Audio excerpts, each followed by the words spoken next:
Okay, welcome to the channel and welcome to episode 4 of Banter in the Box, and this is a stats special. Not only special because it's a stats special, but special because I'm coming to you live from the HQ of Benny United. Yep. And my co-presenter this week is none other than FFFL legend Mark Benwell. Say hi, Mark. Hi, thanks for having me. So, this week's show, packed show, we're going to cover the Wall of Shame. You may feature. We're going to review all the statistics from the selected players. Now all the teams are in. This is for the purists, the people that love the analysing, the statistics. I know you're one of them, Mark. Yeah. People can be plotting their next transfer. We're also going to introduce the Predictor challenge. You may remember that from last season. Yes. Quotes of the week. I say quotes, there's more than one because there was too many to choose from, so I was dishing out quite a lot of points this week. Okay. I'm going to share the latest manager of the season table and set this week's quiz question. Oh, so that means someone's got it. Oh, it could mean it's rolled over. Oh, right. We don't know. Yeah, okay. It was worth 2 points last week. I know. And manager, you're obviously the first ever manager of the season. Yes, How's it feel? It feels great, and obviously now I know what I can get in terms of a prize. Because I didn't really understand what I was going to get, but now I know it's definitely worth going for it. Free tactical gambit. Yeah, it's fantastic. Do you know you're going to use it yet? Not yet. No. Okay, so the Wall of Shame. 5 spaces there for the 5 managers that appeared on the Wall of Shame already this season. And first up, none other than Benny United manager Mark Benwell, who didn't enter 1 or 2, but 3 invalid teams. I know. I got it wrong. The only good thing was you entered them early, so you got a chance to correct them. Yes, unlike some. Your arch rival had an opinion on that. Yeah. Called you a Pratt. And what did she do? And then Pratt. And then Mark's entered an invalid team that added up to 89 million. What a Pratt. That was really invalid. What a Pratt. That was really Love invalid.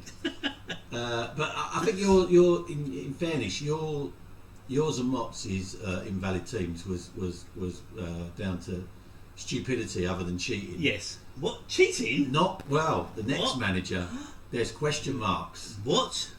Oh, him. Yeah. Jordan Williams. Yes. Who everyone had the rules, and the rules clearly state you can only pick players that are on the player list. Yep. And I said in various emails and Banter in the Boxes that after the 6th of September, no new players will be added to the player list. Mm-hmm. And then I get a message from Jordan. Right. Can I transfer out, I think it was Ben White, for Ryan Fraser of Newcastle? New guy. New guy. Yeah. Wasn't on the player lists. Right. And didn't even have a price. And Jordan said, I assume he was a free transfer, so I assume he'll cost nothing. He's been in it 3 years. He knows that. He should know the rules by now. He knows my prices are not based on Zero. on logic. Yeah. So that was an invalid transfer, which is why Jordan makes the Wall of Shame. Yeah. Cheap. And then the 2 funniest ones. Having told people there's no need to wait until the last minute. You can change your team as often as you wish, but they won't be checked this week because HQ was closed because we were on holiday. And you said it a few times. I did. Sashamas FC manager. I mean, he's a legend. He's been in a long time. It could have happened to a nicer bloke. He's submitted a team that added up to 82 million. Can he count? He obviously can't. No. So as per rule 3G, Yeah, I saw that. 3G, the most expensive player, Aubameyang, was removed. Oh, what a shame. Who scored today? Oh, he didn't, And did he? he had Aubameyang in his captain as well. Oh, he didn't. Aubameyang was removed and replaced by the lowest valued player in the same position, which was Entekia of Arsenal.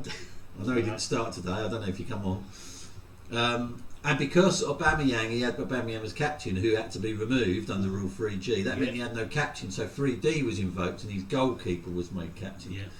And the last man on the Wall of Shame is James Appley. Now, some people might be saying, James Appley, I don't remember him in Meet the Managers. And that's because there was drama this week when Marie Appley withdrew from the FFFL on the last day. Yeah. Oh, I didn't know that. No. she withdrew on the last day. Oh. So we were a man down and possibly £15 light in the prize pot. No way. But even though I was on holiday, like a true chairman, leapt into action, found the replacement. Former champion James Appley stepped in and promptly entered an invalid team. So in fairness to him, he didn't have a chance to win it earlier. No, because he only joined on the last day. No, but he couldn't add up either. His team added up to 82 million. Yeah. So his highest valued player was Jesus. But unfortunately, there wasn't another Man City striker that hadn't been picked by somebody else that I could replace Jesus with. Right. So it went to the next most valuable player, which is Van Dijk. So he lost Van Dijk, and Van Dijk was replaced by Nico Williams. No.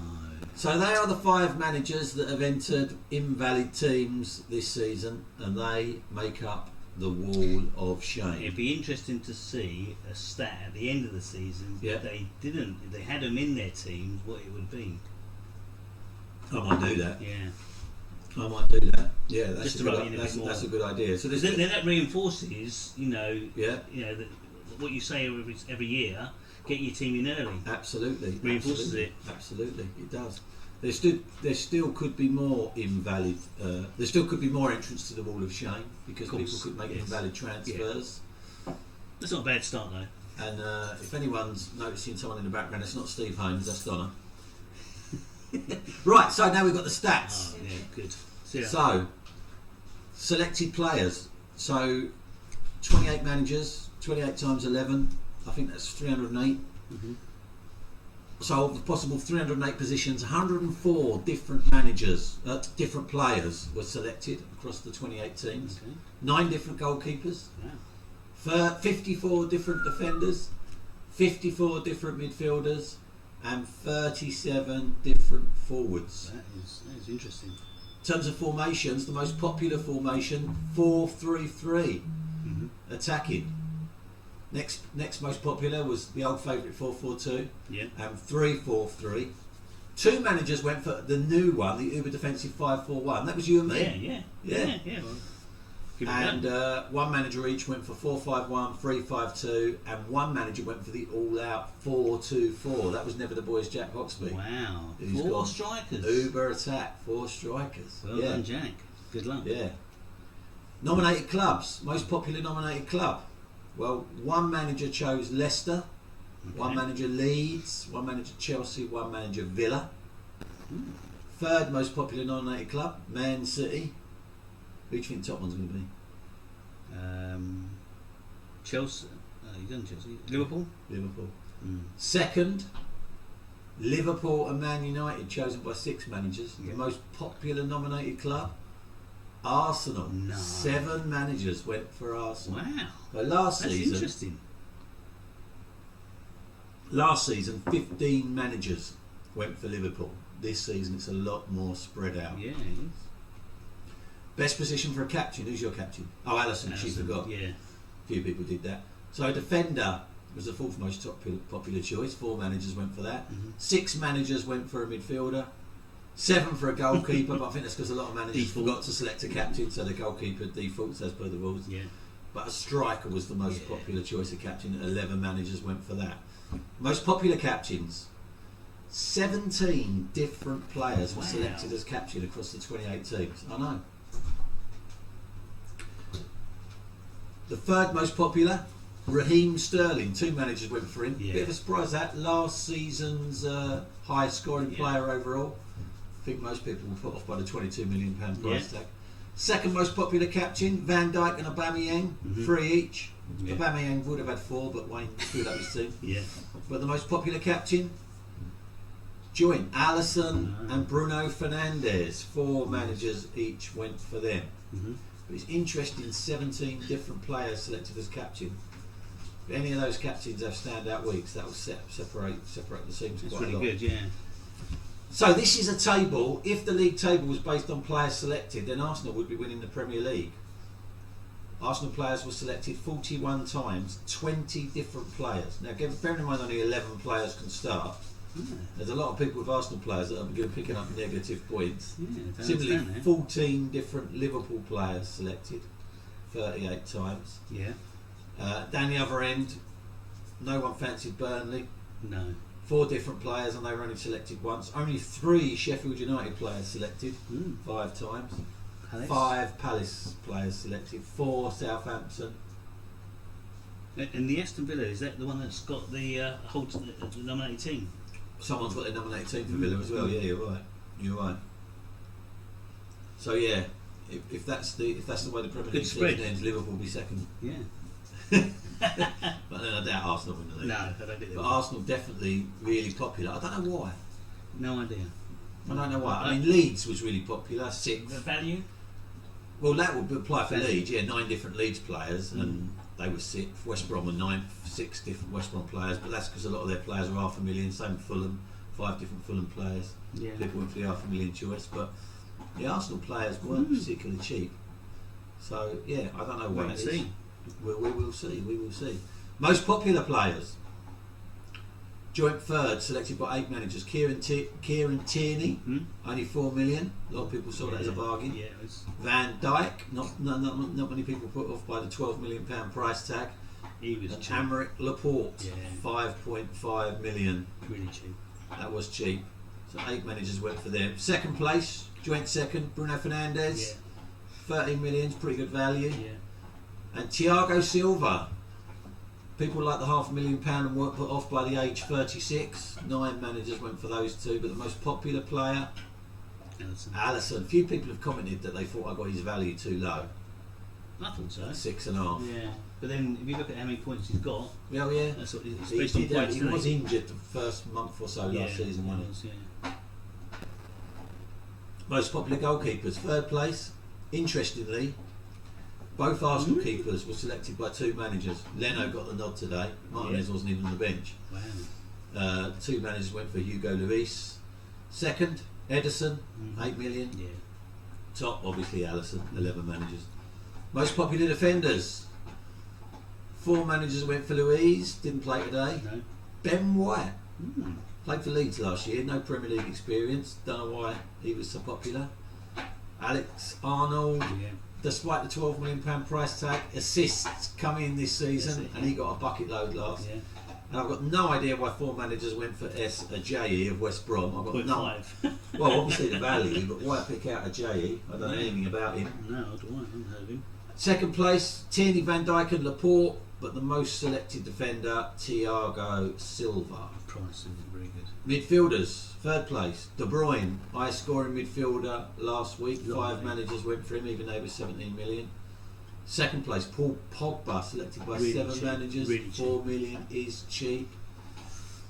And Bruno Fernandes, most popular midfielder, 9 managers went for him. And strikers, 4 managers went for Aguero, £14 million. Yeah. 5 managers went for Aubameyang, despite the £21 million price tag. And most popular players, Greenwood, only 18, but only 11 million. Yeah. And Kane, 16 million.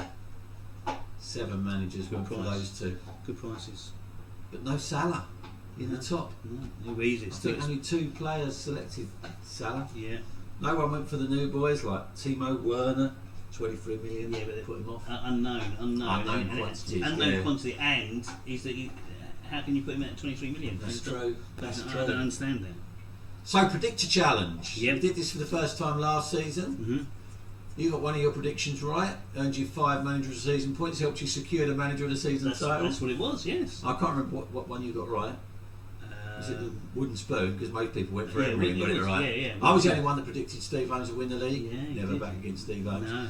But this is your chance to win 25 manager of the season points at the end of the season. 25. Oh, Yeah, you get 5 points for every position you get right. You just have to message me and tell me who you think is going to win the Family Fantasy Football League, who you think is going to be runner-up, who you think is going to finish third, who you think is going to win the cup, and who you think is going to finish bottom of the league. Okay. You've had a look at the teams. Who's your money on for winning the league? Well, I think I'm going to go for Holmes. Really? Yeah, I'm going to go for Steve Holmes. Only because of the history. Never bet against the number 1 rated manager. Yeah. Who do you think is going to finish bottom? I haven't really looked into it, so I don't want to say. I'm going to go Homer top. Yeah. Darren Ravel's Thames Ironworks second, and Greece Lightning's Alexi Lagos third. Okay, all right. The cup winner, I'm going to go me, cup specialist. I've got a really easy group. You had a good run as well, haven't you? I'm in it with 2 women. I can't remember who they are. Right. Women don't know anything about football. And I'm winning, and also I'm winning with Jordan Williams, who's practically a woman, non-binary and all that. Yeah. So I'm going to sail through my group. Okay. I'm going to go me for the cup. And bottom of the league, I'm going to predict Martin Maloney's going to finish bottom of the league. That's it. That's his son. Steve Maloney's son. Yeah, he was in his debut season last season, finished 26th. Yeah. He doesn't know that much. I don't know that much hope for Martin. No. So quotes of the week. So it was an eventful week this week in the Family Fantasy Football League. Lots of banter going on the Family Fantasy Football League Facebook group, which is what it's there for. The first quote came in from Alexi Lagos, who featured in the Meet the Managers Part 3 last week. And he commented on that video saying, "I'm hoping to return to former glory this season, but as long as I finish above Jordan Williams, I'll be a happy man." That earned him a Manager of the Season point. Okay, yeah. Jordan responded with, "Alexi Lagos, I've got a strong team submitted, mate. Best set your hopes a little lower and aim for above Jeff." What? That is dangerous ground. I am still going to give him a Manager of the Season point for that quote because it was funny. But I think it should be -1. -1 Family Got the Chairman. Exactly. I didn't think about it, but no. So a point for Jordan. But you're bigger than that. You got to be bigger than that. And then after Jordan tried to cheat and make an invalid transfer by bringing in Ryan Fraser, even though he didn't have a value, and I rebuffed him. And as I always do, shame people on Facebook when they do something invalid. His response was, "Sure you can't make this happen, Jeff? ? Or has it got something to do with us being in the same cup group? Please don't kick me out of the league." I quite like that, so that's another point for Jordan. That's good. Okay. My mum responded to Jordan's comment, "Jordan Williams, behave. You are taking on Mary Poppins," because I'm practically perfect in every way. Yeah. I know where my vote goes, Kiss. So that earns Mops a Manager of the Season point just for her support. Yeah, it's good. And then we had last week's "Who the fuck is that?" question. No, you had a go at this. Yeah, I thought it was me. You thought it was you? Yeah. On my wedding night, but the problem with that is there's only one chin in that photo. If it was you, mate, there'd be more chins. No, I got married young. Oh, you thought it was from your wedding night? Yeah. When you only had one chin. That's it. I'm afraid that was a wrong answer. Neil Hatch, who's been having a go at this every week, so he's determined to take away your Manager of the Season title. He went for my brother. I thought he was the Big Knobs manager, Simon Hoxby. You thought it was similarly. It's free too few chins for that to be my brother, I'm afraid. Okay, right. And the only other manager to have a go, so no one wants to win the Manager of the Season title. Okay. Only 3 managers had a go, and the only other manager to have a go was Jo Hoxby. Okay. And she got it mainly because she recognised the lady in that photo. Ooh. The lady in that photo being Martin Maloney's better half, Elle. So 2 points went to Lyndon's Lovely's manager, Jo Hoxby. Well done, Joe. Well done. So, Manager of the Season table currently looks like that. Already loads of managers picking up points. It's good to Alexi see that. Lagos sneaking in at joint 9th, and Joe and Jordan sneaking in at joint 5th, but no pressure on the top 3. Neil Hatch. He spoke to me about that. What did he say? That picture. What? Why is he using that picture all the time? I've looked at Neil's Facebook page where I get my pictures from, and that is the best photo of Neil on his Facebook Unbelievable. page. I mean, if I had that on my Facebook, I'd take it off. That's what I always say. Why do people leave these photos on their Facebook page and knowing He was shocked that you're using that still. But that's his best one. Yeah, no. I mean, I urge everyone to check out Neil Hatch's Facebook page and tell me there's a better photo of Neil than that one. That is the best one on there. Good one. I mean, he doesn't post many photos. It's his own fault. If he wants Take a it better off, photo, Neil. post better photos on Facebook and I'll use them. Brilliant. And you? Classic. Yeah, classic. And a recent photo of Lee Power. Recent photo of Lee Power. That was in his Beatles days. Yeah. So you're the top 3. Yeah, well done. Top of the tree. Yeah, that's good. Your brother and your future son-in-law, if Hannah plays her cards well. Still leading the way, but it is close, obviously, It's at the very stage close, of the season. yeah. And there's another point on offer now. Go on, him. other than the 25 points on offer at the end of the season going in the Predictor Challenge, hopefully we're getting more than 9 managers involved in that this season. Just have a guess, guys. It's worth it, yeah. So this week's question is the old favourite, who the fuck is that? I'll change it at some point, but these seem to get people going. So you just got to give me a point to tell me which family fantasy football league manager that is. 1 point on offer. Well, it's got to be an active person, obviously on a quad bike. 1 point will put you top of the table if you get it, Mark. Do you know what? What? I don't know if I recognise the dress. Well, don't say it because everyone else will see it. But then it's the flip flops. Yeah. Difficult one, isn't it? It's a difficult one. It's someone with a bit of class. Is it? Yes. Yeah, that's probably wrong. I think it's someone with a bit of class. That's all I can say. But that rules out virtually every manager in the Family Fantasy Football League. You sure it's one of our managers? It's definitely a current manager, that I can promise you. Okay then. All right. Yeah. All right. Okay. Well, we'll have a Neil would be in it 1 week, but everyone will get his photo because there's only one photo of Neil on Facebook, so that'd be too easy. Yeah. Yeah. Brilliant. Okay. Yeah, well, yeah. So that's episode 4. Season's underway. Where do you think you're going to finish? I'm going to be in the top half. That's not very ambitious. No, I'm going to be... So you're not going to end 24 years of hurt by finally winning your 3rd title after 24 years? I'd like to be in the top 3. That's what I really... Yeah. I'm going to go for top 3. Well, you don't want to finish 4th. That's the worst place to finish, like Ian Sands last season. I know, gutted. The worst place to finish, just back, outside the prize money. It's good, if you look at it in the big scheme of things, coming back, finishing 4th in your return season. No, it's good. But yeah, I'd like to be in the top 3. Then, yeah. And have a good cup run. Yeah. That'd be good. We'll see, mate. Anyway, it was great coming from Penny United HQ. Yeah. Pleasure. And thank you. Yeah. Good to see you. Good luck, everyone. Good to see you all. Good luck, everyone. And we'll be back next weekend for Game Week 1 review. Fantastic. Can't wait for that. Stuff. See you later, all. Bye. Yeah, wait.